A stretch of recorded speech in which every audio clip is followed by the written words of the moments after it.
caught in the middle if you don't. Use the ball quickly and just keep moving, okay? Mark Ellie, if you see Danny go up, you can help him out by trying to shoot him behind him. Okay, Mark? Mark, do what you usually do.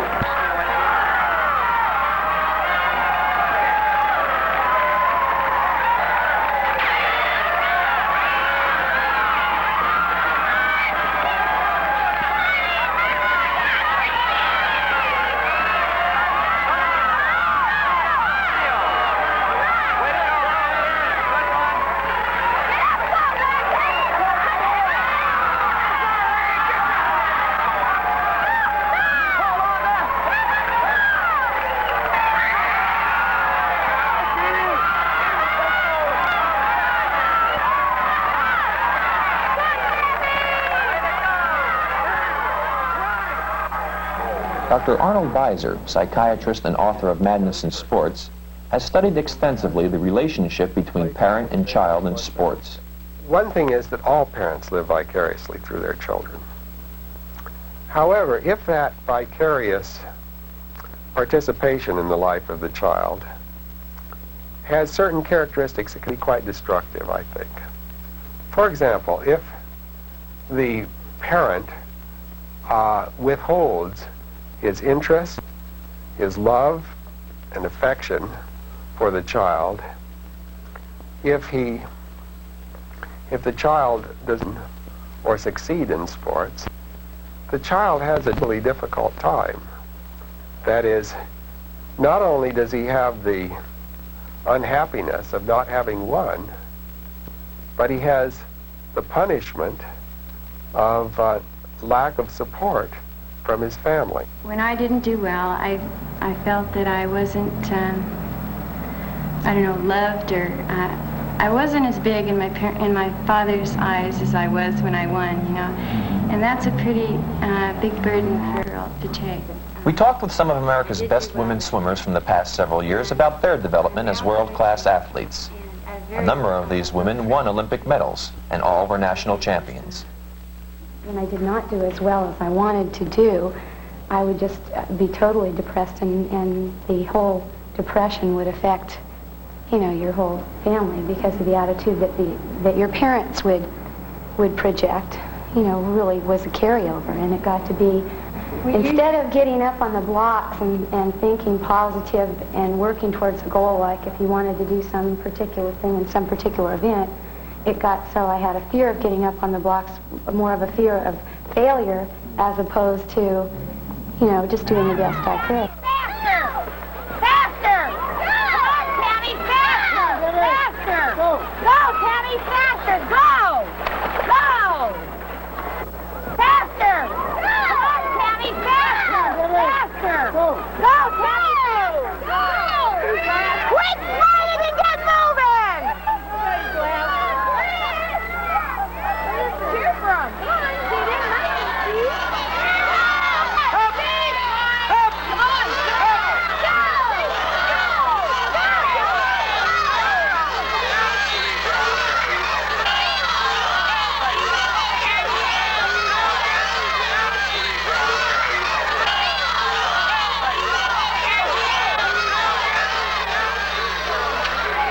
If the case becomes obvious that a kid is striving to please his parents, then he is striving for the wrong reason. But if he honestly is striving to please himself because he really has decided this is what he wants to do, or she, then fine. I think they won't feel that much guilt afterwards. I'll give you one example. A guy went to school at UCLA, was made to play tennis before breakfast, you know, his entire life. He lived in Phoenix, Arizona. And he came from a tennis-playing family.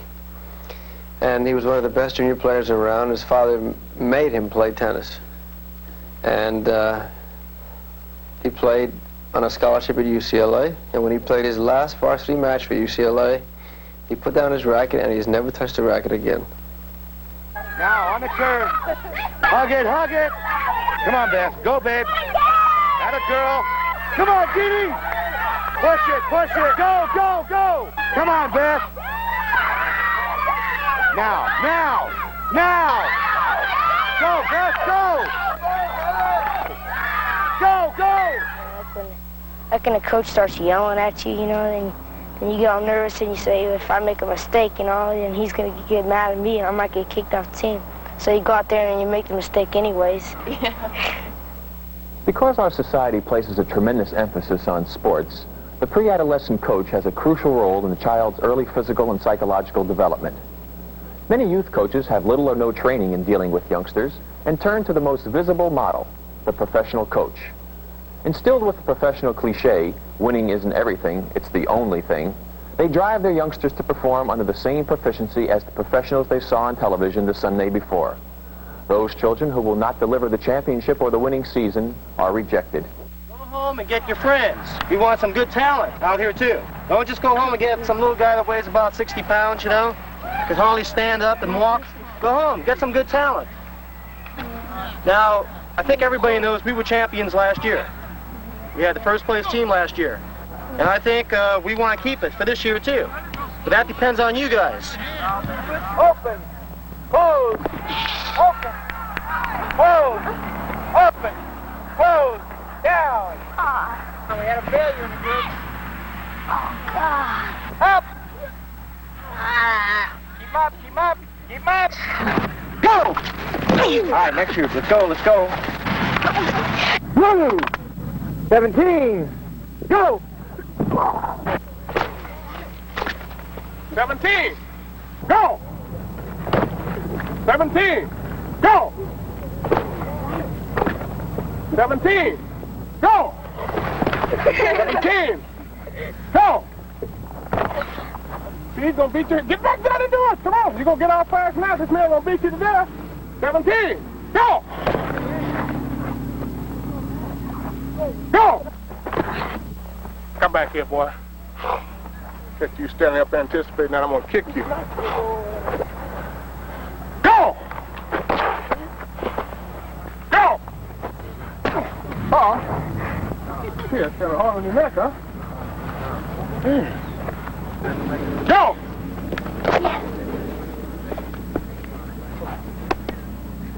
Go! Okay, let's get somebody else out here.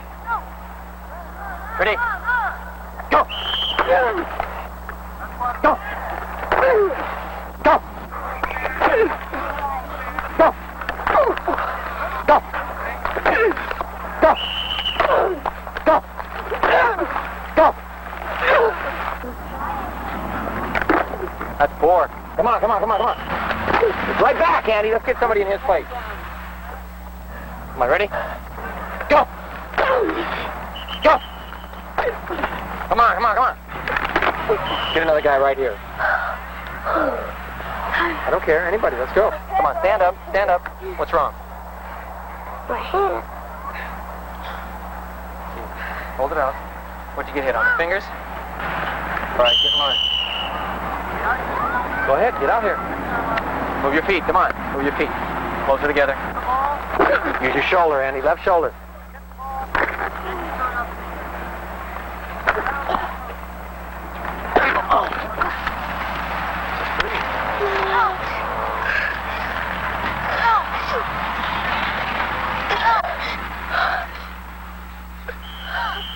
Okay, that's the day we made cuts.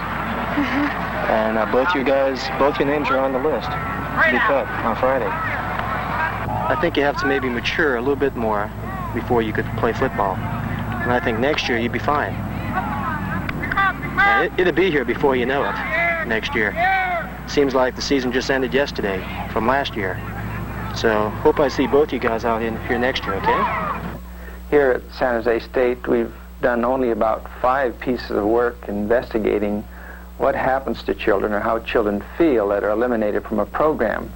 But the most profound insight was in terms of the fact that the children in youth programs that had the highest probability of being eliminated from the program were children who probably would have benefited most. For instance, the child who is a little emotionally unstable, the child who has an inordinate fear of failure, he is eliminated from the program, and the child who's a little bit on the slow learning side. So you take those 3 factors together and you say sport for all and equal opportunity. What we actually see is this vicious selective factor going on at every level in the young child's developing life. You know, the end effect of this continued, one would assume this continued failure pattern, is that it produces a young person who now lives in fear rather than with confidence moving into any new learning situation. He's always motivated by terribly unconscious, deep unconscious fears of failure, and that isn't a solid basis to become an effective human being in this society or any other. Earlier in the show, we noted that 55 boys tried out for this team. Halfway through the session, only 30 remained. Of the other 25, 10 were cut, and the remaining 15 quit. They quit because they weren't given an opportunity to play, and they weren't having any fun. Sitting on the bench, being ignored or yelled at for a mistake, isn't much fun. The coaches should have been concerned with why these boys dropped out, and not with the one-loss record. A winning coach should be defined as one who helps each child develop toward their maximum potential, regardless of their abilities. He should gain his self-satisfaction from seeing the growth that takes place in each individual over a season. Winning or losing at this level of competition has little value to youngsters. Participating, enjoying the sport, and being with their friends is important to them. Programs must be set up to include all children who actively seek to participate, regardless of their ability. An example of this is the KIDS program, Clinic in Developing Skills. In this program, the coaches place the emphasis on developing the knowledge and skills of each child, so that later they can all enjoy competition at whatever level each child seeks. Okay, we're going to teach you guys how to catch the ball, how to throw the ball, how to hit the ball, how to run the bases, and all this neat stuff, okay? What's this over here called? Second. No, that's where I'm pointing. That's first, that's second. Oh, this guy's way ahead of us. And that's third. Okay, why don't you tell us what it is here? Tell these guys what it is. Real slow now. Point to that one. That's first, and that's second, and that's third. And this is also. Put your hands in your glove. Catch it. Make the first thing that touches the ball with your hand is the glove, okay? You understand that? Don't ever try catching the ball with your bare hand. That's going to hurt, right? The glove looks just like a hand, doesn't it? It's got fingers, okay? So put your hands in the fingers. Which hand do you throw it, my man? That one? Okay, so put the glove on this hand. That's better.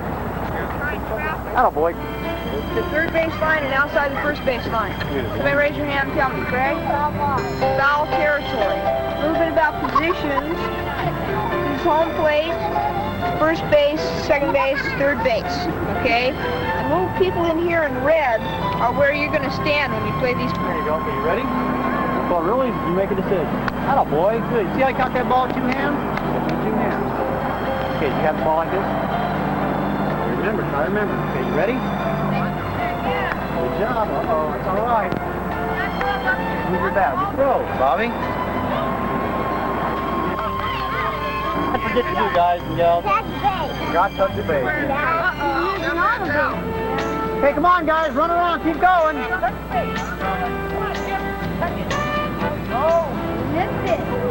Can you see what those guys are doing? They're stepping over the base. Okay, you're not going to hit the base.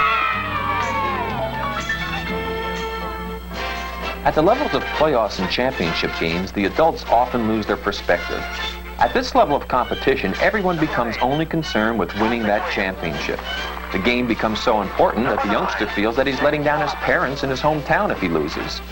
Suddenly, we put a tremendous burden on the youngster to have his performance mean so much to so many people. The American Academy of Pediatrics and the American Medical Association urges that the recreational values rather than the competitiveness be emphasized. They deplore high-pressure contests, playoffs, all-star contests, excessive publicity, and finally, but most important of all, exploitation of children in any form. If that little guy can hit it over the fence, I'll leave my hat. Don't get too deep on it. You got to learn to go back. Both of you are, I don't care who gets it, run into each other. If you guys would have ran into each other, you would have had an out. You would have hit and fell on the base. Ronnie, you got to bump him out of the way. You're bigger than him. Run at the ball, pick it up, and hit him in the mouth with it. Get the out. Even if the guy's on your own team, they get tough. When the ball's hit, it's yours, right? So catch it. Give us a, we don't want any prima donnas out there. Come on, we gotta get a run now. Mother's not going to get mad if you get the uniforms dirty. I'm going to get mad if you lose the game.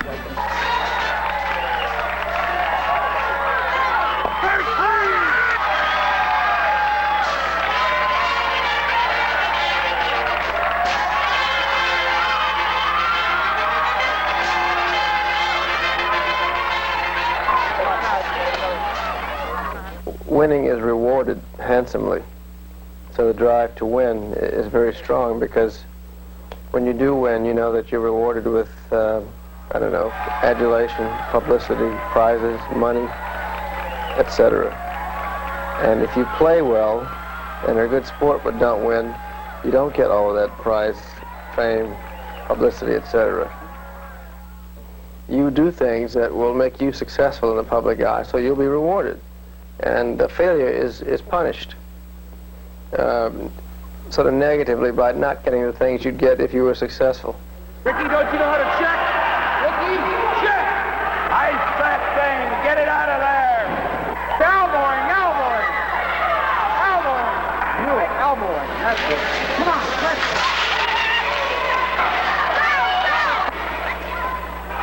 Hockey leagues have grown at a rapid pace in the United States in recent years. Communities have put boys as young as 5 or 6 into highly competitive leagues, playing as many as 60 games a year against teams 500 miles away. Many of these leagues use the format of professional hockey, with the drafting of 9 and 10-year-olds, selection of all-star teams, and national tournaments.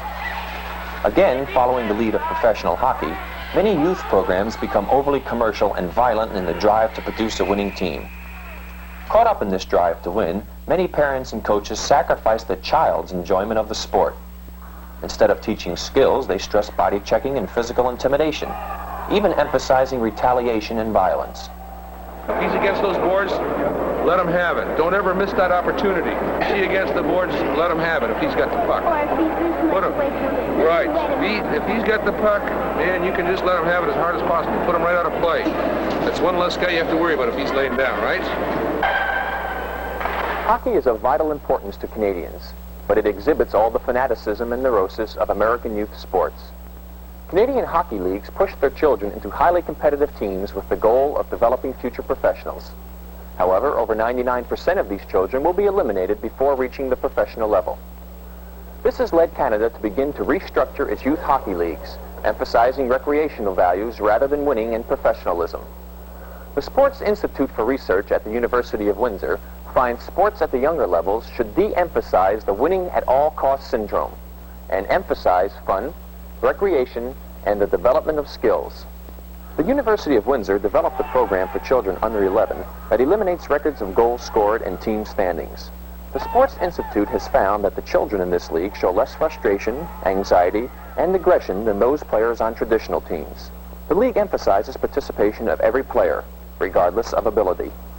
Each youngster gets the opportunity to play every position. In order to get more youngsters on the ice, 3 games are played across the rink at one time, rather than 1 game the length of the ice. Also, this smaller ice area allows each player to handle the puck more. The youngsters in the Windsor League develop better hockey skills at a faster rate than those in the traditional league, and more importantly, are having a lot of fun for a change. Have your right foot in front of your left foot like this. Weight on the ball with your feet, your knees are bent, your bent at the middle, you have the ball right here, you go right up, you shoot the ball. Alright? Then when you bend your knees, you're going to go up, you're going to shoot the ball like this, then when you get to here, you take your left hand off, your right hand goes up, you follow through like that. You got that? Okay, now let me see you try that. At my basketball camps, I may have 300 or 400 boys at one time. What I tell them is that if one of them out of that group could become a professional athlete, it would really be remarkable. I don't tell them to not try to become a professional athlete. I think it's great to set high goals for yourself and try to attain them. But you must be realistic. You must realize that the chances of making it are very slim. So have fun. Go out there and practice the fundamentals. Meet some of the other players. Enjoy yourself. That's what sports is all about. Okay, now let's see you do it with the left hand. Up. You practice with that left hand, don't you? Yeah, eyes up, eyes up. The involvement of ambitious parents is changing the very object of youth sports.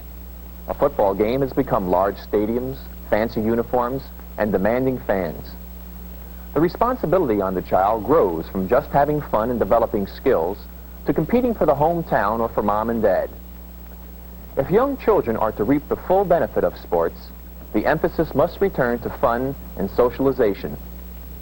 Players should be divided according to skill and psychological needs, not by age. No child who wants to play should be cut, but rather placed on a team where he will maximize all facets of his potential. Studies show young children function better in programs where game scores and league standings are not kept. Competition, hostility, conflict, and disappointment are minimized. The participants learn to enjoy the game for itself. The child will discover the beauty in catching a long pass, in hitting a solid backhand, or in making an assist. Championships, all-league selections, and tournaments at this age level tend to destroy the skill aspect of a particular sport. At a later age, when the fundamentals are mastered, competition becomes another facet of the game. This competition is now tempered with a love of sport and not just a desire to beat the opponent.